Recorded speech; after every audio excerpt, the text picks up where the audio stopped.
en materia de derechos humanos, que ya crea este bloque de constitucionalidad a partir del cual claramente nosotros tenemos que interpretar los derechos humanos localmente, los órganos locales los tienen que interpretar conforme al derecho internacional de los derechos humanos, es decir, conforme a esos tratados. Vaya, lo que quiero decir con esto es que ya hay un montón de cosas que el Estado efectivamente tiene que hacer, ¿no? Ahí no hay demasiada duda, ¿no? Tenemos claro que efectivamente tiene que hacer un chorro de cosas, un montón de obligaciones. Aquí algún ejemplo específico, ¿no? El derecho a la alimentación, tenemos un componente, el componente de disponibilidad de alimentos en cantidad y calidad suficiente para satisfacer las necesidades alimentarias de los individuos. Tenemos una obligación general, la de garantizar que haya alimentos, y tenemos el de aceptabilidad, que los valores no relacionados con la nutrición, pero asociados con los alimentos y el consumo de alimentos, sea considerado en el cumplimiento de esa obligación de garantizar. Les decía, ¿no? Esto que está acá yo no me lo inventé de ningún lado, están los tratados internacionales, están las observaciones generales. Otro ejemplo podríamos pensar la obligación otra vez de garantizar, pero con accesibilidad, ¿no? Y el ejemplo lo podríamos pensar con el derecho a votar, garantizar que la obligación de garantizar el derecho a votar y ser votado implicaría que haya una maquinaria institucional que organice las elecciones, y el elemento esencial sería la accesibilidad, ¿no? Accesibilidad física, que haya una casilla a una distancia razonable de mi domicilio. Entonces ahí el corpus juris nos va dando un montón de objetivos específicos de cuáles son los contenidos o las acciones que nosotros estamos esperando efectivamente del Estado. Vamos ahora a un problema. Claramente me pueden decir, bueno, los derechos son un montón, ¿no? Hay un montón de derechos, además si pensamos ya no en derechos sino obligaciones, pues hablamos de miles y miles de obligaciones en materia de derechos humanos, y el problema que siempre tenemos, en especial cuando hablamos de presupuestos, es que pues los recursos son finitos.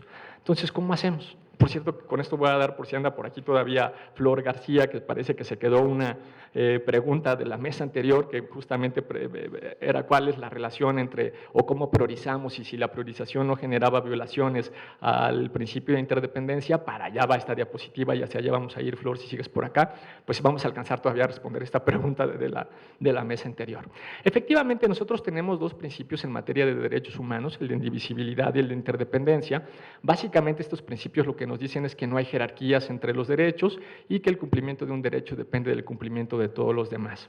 Estos principios deben entenderse en el marco de la historia de los derechos humanos. Tengan en cuenta que pues, nosotros firmamos, bueno, más bien la Declaración Universal nació en 1948 y apenas unos años después se vino la Guerra Fría. En la medida que teníamos un bloque, más bien dos bloques o una lógica, un orden mundial bipolar, para los países socialistas los derechos verdaderos eran los derechos económicos y sociales, y para los países capitalistas los derechos verdaderos eran los civiles y los políticos. Entonces, estos dos conceptos, indivisibilidad e interdependencia, nacen en esa lógica para decirle a los socialistas, no, también los derechos civiles y políticos son derechos humanos y son relevantes, y viceversa, para decirle a los países capitalistas, no, los derechos económicos y sociales también son importantes.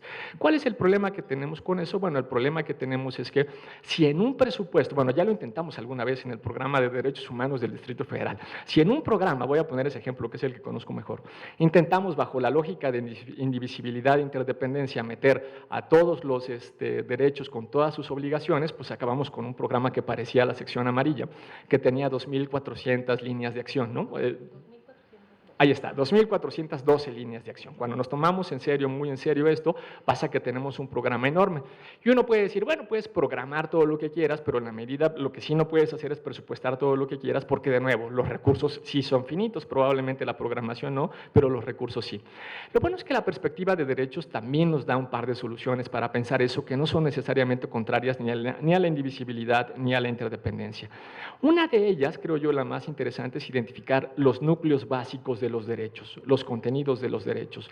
Sabemos que todos los derechos tienen un montón de obligaciones, ya yo he mencionado varias obligaciones en materia, por ejemplo, de derecho a la salud, de derecho a la educación, he mencionado también algunos componentes del debido proceso, pero también está claro cada vez más, sobre todo en las sentencias de las Cortes, tanto de las Cortes internacionales, llámese Corte Interamericana o Tribunal Europeo de Derechos Humanos, pero también en las Cortes locales, la Suprema Corte de Justicia incluso tiene algunos ejercicios sobre eso, y quien más lo ha trabajado es la Corte Constitucional colombiana, de identificar los satisfactores mínimos por cada derecho que el Estado sí o sí tiene que cumplir, y en el cual no puede mediar ningún argumento fáctico, ni de dinero, ni de ningún otro tipo de imposibilidad para que esa obligación en particular se cumpla. Es decir, esas obligaciones, las obligaciones constitutivas de los núcleos básicos de los derechos, son obligaciones de cumplimiento inmediato. No hay forma de no cumplir con esas obligaciones. Entonces, si tuviéramos que pensar que tenemos recursos limitados, que tenemos que considerar por el principio de indivisibilidad e interdependencia todos los derechos, lo que podríamos identificar en una primera ronda son cuáles son los núcleos mínimos de esos derechos que sí o sí tendrían que tener alguna línea programática y que en consecuencia también tendrían que tener dinero asignado, ¿no? Eso es lo primero que tendríamos que hacer. Lo segundo que podríamos hacer es identificar derechos llave. Este es un concepto que estamos desarrollando junto con Sandra Serrano, y la idea de los derechos llave es identificar derechos que nos permitan abrir otros derechos, ¿no? Por ejemplo, estas son las mediciones que ya conocemos muy bien, que da el Coneval, que ha hecho un excelente trabajo en la medición de la pobreza. Ahora sabemos que alrededor de, bueno, poco menos del 50% de la población se encuentra en condición de pobreza a veces extrema, a veces moderada, el 50% finalmente en condición de pobreza. La parte de arriba, la que está en blanco, es muy importante porque es un porcentaje muy importante de la población que suele ser invisibilizado, que no suele ser considerado, que es la población en condición de vulnerabilidad. Para el Coneval invulnerabilidad, como ustedes ven abajo, hay una serie de números que van del 0 al 6. La medición es multidimensional, la medición de la pobreza que hace el Coneval mide no solamente los ingresos, que es lo que nos permite ver la línea que determina la pobreza, sino que también mide el ejercicio de algunos derechos, mide el ejercicio del derecho a la salud, mide el acceso del derecho a la educación, mide acceso a la vivienda, calidad de la vivienda, en fin, son varios, son 6 o 7, me parece, los derechos que efectivamente mide el Coneval. Entonces, la población vulnerable, que es el rectángulo blanco más grande que se encuentra en la parte de hasta arriba, es aquella población que, si bien está por arriba de la línea de la pobreza, es decir, está por arriba de los entre 800 y 1,000 y pico pesos, que son los que establecen en pobreza rural o en pobreza urbana, pero de todas maneras no tienen acceso a alguno de los derechos, ¿no? Al menos a uno de los derechos. Ahí lo que se mira también es normalmente son dos los derechos a los que no se tienen acceso, y por eso se encuentran en situación de vulnerabilidad, porque si bien no son considerados pobres, están arriba de la línea de pobreza, son considerados vulnerables porque no tienen acceso a todos los derechos. Si vemos los porcentajes, ¿no? 2008, 2010, 2012, 2014, la buena noticia es que son los que han venido bajando, es decir, algo ha estado haciendo el Estado en particular en acceso, sobre todo en acceso a la salud, que ha permitido que bajen esos porcentajes. Pero incluso en la última medición, la del 2014, lo que tenemos es, no alcanzo a ver desde aquí, a 26, ¿verdad? 26.3%. Entonces, si sumamos al casi 50% que tenemos de pobres en general, más ese 26% de personas en situación de vulnerabilidad, la realidad es que tenemos alrededor de 70 y pico, 76% de personas que de una u otra manera se les violan sus derechos económicos y sociales todos los días, ¿no? Algún derecho, al 76% de la población. La otra cosa interesante que ha hecho el Coneval es decir sistemáticamente que la pobreza no va a disminuir, y eso lo vemos una y otra vez en las evaluaciones que presenta el Coneval, si no mejoramos el ingreso, más bien el trabajo formal, y a partir del trabajo formal el ingreso. Para el Coneval esas son las dos variables principales para poder tener un programa sostenido que disminuya la pobreza, ¿no? Trabajo formal e ingreso. Estas son las cifras que tenemos de ingreso, sacadas de la última encuesta que hicieron tanto el INEGI como la Comisión Nacional Bancaria y de Valores. Lo que podemos mirar es que, bueno, ellos vieron que 51 millones de personas tienen trabajo, ¿no? De personas económicamente activas, es únicamente dirigido al PEA. De ese 51%, de esos 51 millones, el 10% gana menos de 1,500, el 17% gana entre 1,500 y 3,000, el 33% gana entre 3 y 5,000, si sumamos eso ya tenemos alrededor del 50%, es decir, el 50% de la población económicamente activa que tiene un trabajo gana menos de 5,000 pesos al mes. Luego tenemos otro 20% que gana entre 5 y 8,000, 18.3 que gana entre 8 y 20, ¿no? Y 1.7 que gana más de 20,000 pesos al mes. Entonces, ahí cobra mucho sentido esto que nos está diciendo el Coneval, ¿no? Si no tenemos trabajo formal, si no tenemos mayores ingresos, no vamos a lograr combatir la pobreza. Ustedes pueden preguntarse en este momento, ¿y esto qué tiene que ver con presupuesto y con derechos llave? Bueno, precisamente, si nosotros lo que tenemos es recursos limitados y sabemos que un derecho llave, es decir, un derecho que nos va a abrir otros derechos, es precisamente el derecho al trabajo formal y el derecho al salario digno, una cosa que sí podemos hacer es concentrarnos en ese derecho al trabajo formal y derecho al salario digno, para abrir otros derechos, para abrir derechos como el derecho a la salud, que está obviamente relacionado con el derecho al trabajo, para abrir cosas como el derecho a la seguridad social, que es otro de los que mide el Coneval y que por supuesto está relacionado con el derecho al trabajo, para abrir derechos como el derecho a la alimentación, y entonces no necesitamos concentrarnos tantos, al menos presupuestariamente, ¿no? Ahí es donde tenemos, por ejemplo, derechos llave también. Podemos identificar cuáles son los derechos llave que nos permiten abrir otros derechos. Finalmente, la tercera cosa que nos da la perspectiva de derechos humanos es dirección. Y cuando digo que nos da dirección, me refiero a estos tres principios: el de progresividad, el de prohibición de regresión y el de máximo uso de recursos disponibles. Lo que nos está diciendo con estos tres principios es la perspectiva de derechos humanos, es hacia dónde tiene que ir, ya no la asignación inicial del presupuesto, sino las asignaciones futuras. En la medida que tenemos el principio de progresividad y prohibición de regresión, nos está diciendo, si tienes un derecho que además tiene determinadas líneas programáticas, en donde ya identificaste el núcleo efectivo del derecho, en el año siguiente no le puedes poner menos dinero. Y lo que tienes que tener, eso sí, son indicadores de evaluación para determinar qué tanto se tiene que subir, si ya estás cumpliendo con el núcleo del derecho, qué se necesita hacer, o progresivamente qué otras obligaciones que no necesariamente son parte del núcleo del derecho se pueden empezar a cumplir. Bajo esa lógica también se cumpliría el máximo uso de recursos disponibles. Me voy a robar 2 de los minutos que le sobraron a Mariana para contar cuál sería la aplicación específicamente para el presupuesto. Me parece que la aplicación podría ir hacia 3 lugares en particular, ¿no? ¿Qué tenemos, qué queremos y qué podríamos hacer? ¿Qué tenemos? Parte del problema que tenemos hoy con las asignaciones presupuestales es que tenemos un método esencialmente incrementalista, ¿no? Normalmente lo que no tenemos son criterios claros ni tampoco criterios transparentes. Hay mucha opacidad con respecto a cómo se determinó, por ejemplo, que un determinado programa tuviera más o menos dinero respecto del año inmediato anterior.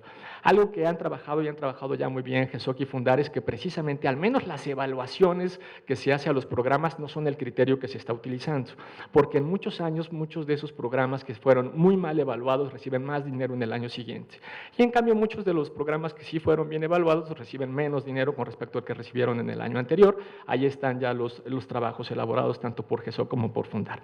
Entonces lo que necesitamos son precisamente criterios claros, y eso es lo que nos da, me parece, la perspectiva de derechos humanos. Lo que nos da la perspectiva de derechos humanos es con qué criterios podemos utilizar para determinar las asignaciones, ya no en un momento T1, en un momento específico, sino en los años por venir, en los años siguientes. ¿Cuáles serían esos criterios? Bueno, la identificación de los núcleos de derechos, ¿no? Por ahí tendríamos que comenzar. ¿Cuáles son los núcleos de los derechos? ¿Cuánto dinero se está asignando a esos núcleos? ¿En cuál ni siquiera está una línea programática? Y entonces tendríamos que sumar una línea programática y la asignación correspondiente, y ahí es donde tendríamos que poner el primer esfuerzo, por lo menos presupuestario. Tendríamos que hacer también un trabajo de identificación de derechos llave, ¿no? Y cruzar con las prioridades de política pública, porque efectivamente también es aceptable bajo una lógica democrática que existan prioridades específicas para cada uno de los gobiernos, que además llegó pues, por el voto, ¿no? Precisamente a gobernar. Y modificar la lógica inercial por un presupuesto estratégico en derechos humanos. ¿Qué quiere decir esto? Pues generar los indicadores necesarios, la participación y la transparencia, donde los indicadores conllevan también una línea base, que es algo que no tenemos. Necesitamos al menos una línea base por cada uno de los derechos, comenzando por el núcleo, pero no solo por el núcleo, sino por todas las obligaciones en materias de derechos humanos, en donde uno de los indicadores de esa línea base tendría que ser la asignación presupuestaria. Y así podríamos mirar primero cuál es el nivel de cumplimiento efectivo, de ejercicio efectivo que tenemos de los derechos. Y dentro de ese mirar cuál es el nivel efectivo que tenemos de los derechos, la segunda cosa que podríamos mirar es si efectivamente, por ejemplo, a un núcleo efectivo del derecho a la alimentación que todavía no se logra cumplir, se le está dando más o menos dinero en los años siguientes, ¿no? Y entonces ahí podríamos tener pues, graves problemas, por lo menos de lógica presupuestaria. Luego, ¿con qué dirección? Y con esto cierro. Bueno, la creación de la línea base por derecho, donde el presupuesto ejercido sea un indicador más, y a partir de esta información verificar el ejercicio de núcleos básicos, la progresividad, la prohibición de regresión y el máximo uso de recursos disponibles. Entonces, en buena medida, cuando nosotros pensamos la perspectiva de derechos humanos, lo que nosotros estamos proponiéndoles es un cambio radical de la matriz presupuestaria. Tenemos que comenzar a pensar que vamos a tener que presupuestar y asignar el dinero de una forma o con una lógica totalmente distinta. Y eso no me parece problemático, porque la matriz presupuestaria en principio es únicamente una herramienta. La matriz presupuestaria no nos tiene que decir cuáles son los contenidos específicos a los que le debiéramos de poner más o menos dinero. Pasa lo mismo con las políticas públicas. Las políticas públicas, sobre todo las herramientas como el Plan Nacional o los programas específicos, son únicamente eso precisamente, herramientas de planificación en materia de política pública. Pero los contenidos de la política pública, de la misma forma que los contenidos de la asignación presupuestal, esos no es que se nos ocurran o que no estén en ningún lado. Eso están en las obligaciones en materia de derechos humanos que el Estado ya tiene. Y eso es lo que tendríamos que mirar como criterios sustantivos, ¿no? Ir a mirar precisamente esas obligaciones. Los derechos humanos más bien la matriz presupuestaria nos dice el cómo, pero los derechos humanos nos dicen efectivamente el qué tendríamos que hacer. Bueno, pues me pasé nada más un par de minutos. Muchísimas gracias.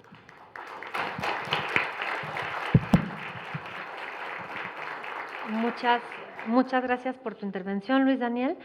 Justo también me parece que es relevante mencionarlo ahora. Como parte del esfuerzo del Programa Nacional de Derechos Humanos, el objetivo 6 incluye la elaboración o la construcción de un sistema nacional de información en materia de derechos humanos, ¿no? En donde, ya lo decía el doctor Carmona antes, tanto los indicadores que está generando la Organización de Estados Americanos sobre derechos económicos, sociales y culturales, o sobre la implementación o garantía de los DESC en México. También se está sumando la metodología de indicadores del Alto Comisionado para sumar en este gran sistema de información indicadores de derechos humanos para el país. Entonces, efectivamente, en esta discusión de indicadores sí necesariamente tiene que haber referencia a las asignaciones presupuestarias que se ha hecho en el país para ver la progresividad en la garantía. Cedemos la palabra al doctor Carlos Tello, por favor. Gracias. Buenas tardes. Me da mucho gusto estar aquí con ustedes en este seminario sobre presupuesto y derechos humanos. Agradezco a Rolando Cordera el que me haya invitado a participar en el seminario. Los derechos de los mexicanos contenidos en la Constitución originalmente se agruparon en tres modalidades: los individuales, los ciudadanos y los sociales. Similares a los de otras organizaciones políticas democráticas, los derechos individuales, ¿no se escucha? Los derechos individuales y ciudadanos no fueron novedosos. Establecen las garantías de la integridad espiritual y física de las personas, así como el ejercicio de la libertad. Y los ciudadanos organizan el método para otorgar y ejercer el poder. Los derechos sociales, en cambio, fueron en su momento, hace 100 años, novedosos y originales. Al introducirse en la Constitución se advierte un claro propósito. Es sólo a partir de la cabal vigencia de los derechos sociales que se establecen las condiciones de posibilidad que permiten el ejercicio pleno de los derechos individuales y ciudadanos. Mientras que las garantías individuales y ciudadanas son un derecho a que el Estado no haga, la garantía social es un derecho para que el Estado sí haga. Los mexicanos, por el solo hecho de serlos, tenemos el derecho a que el Estado proporcione las condiciones mínimas necesarias para estar en posibilidad de ejercer plenamente nuestros derechos. A los derechos originales contenidos en la Constitución se fueron añadiendo a lo largo de 100 años, casi 100 años, derechos adicionales, notablemente los de carácter social. En junio de 2011 se promulgó la reforma de varios artículos de la Constitución y el cambio de denominación del capítulo primero en su título primero. de las garantías individuales pasó a llamarse de los derechos humanos y sus garantías. Con esta reforma, cuyo núcleo residió en el artículo 1, se estableció el goce de los derechos humanos para todas las personas, tanto los reconocidos en nuestra Constitución como los consignados en los tratados internacionales suscritos por el Estado mexicano. Y también en el artículo en comentario se establecieron nuevos criterios de interpretación de las normas y también nuevas obligaciones del Estado en la materia. El Instituto Belisario Domínguez, en su momento y más adelante, sacó varios documentos y promovió publicación de libros sobre el tema que vale la pena, a mi manera de ver, consultar. En septiembre de 2013 se enriqueció la reforma al determinar la Suprema Corte de Justicia de la Nación que los derechos humanos constitucionales y de fuente convencional, como los establecidos en la Convención Americana de los Derechos Humanos, tienen rango constitucional y son parámetro de validez de las demás normas del ordenamiento, entre otras cosas. En el párrafo tercero del artículo primero ya reformado, se asumieron 4 principios de manera explícita en la materia. El principio de universalidad, el de interdependencia, el de progresividad y el de indivisibilidad. Con la introducción de las garantías sociales en el texto de 17 y las adiciones que desde entonces se han hecho, el Estado añade a su responsabilidad de procurar igualdad de oportunidades la de procurar también igualdad de seguridades que proteja a todos los ciudadanos de los riesgos fundamentales de la vida, el hambre, la ignorancia, la insalubridad, la miseria.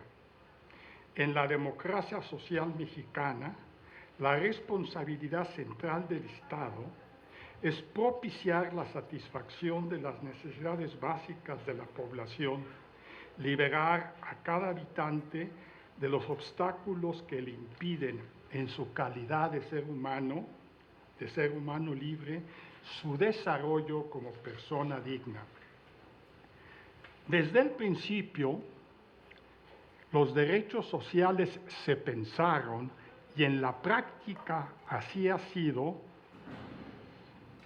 con todos los demás que se fueron introduciendo, como derechos de carácter programático. Se pensaron como un conjunto de principios a los cuales la comunidad política mexicana debía aspirar, y solo obligaban al Estado a poner lo que estaba de su parte para satisfacerlos.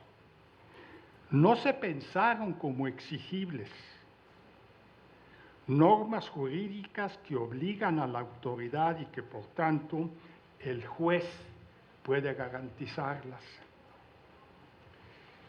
En México, el carácter de exigibilidad de los derechos humanos, incluyendo de manera destacada los de carácter social, es una tarea pendiente y está íntimamente relacionada con las finanzas públicas y el proceso presupuestal. El transitar del carácter programático al de exigible es el gran desafío que se tiene por delante. Existe un enorme rezago en la satisfacción plena de los derechos. Más de la mitad de la población que trabaja en México no disfruta de todos ellos. Y los servicios y bienes que se ofrecen por el Estado para atender los derechos no son satisfactorios. Hay pues una doble tarea: reducir hasta eliminar el rezago existente en la materia y mejorar los servicios y bienes que se ofrecen. Adicionalmente, hay que atender las crecientes desigualdades regionales que se presentan.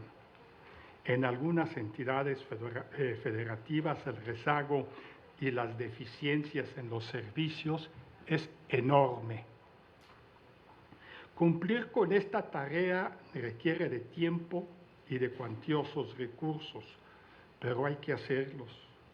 Este tendría que ser un desafío adicional. Se tiene que llevar a cabo una profunda reforma fiscal. No hay de otras. En el libro quinto de la obra clásica de Adam Smith, Investigación sobre la naturaleza y causas de la riqueza de las naciones, publicada en 1776, se presenta lo que por muchos años fue la referencia obligada en materia de finanzas públicas. En primer lugar, Smith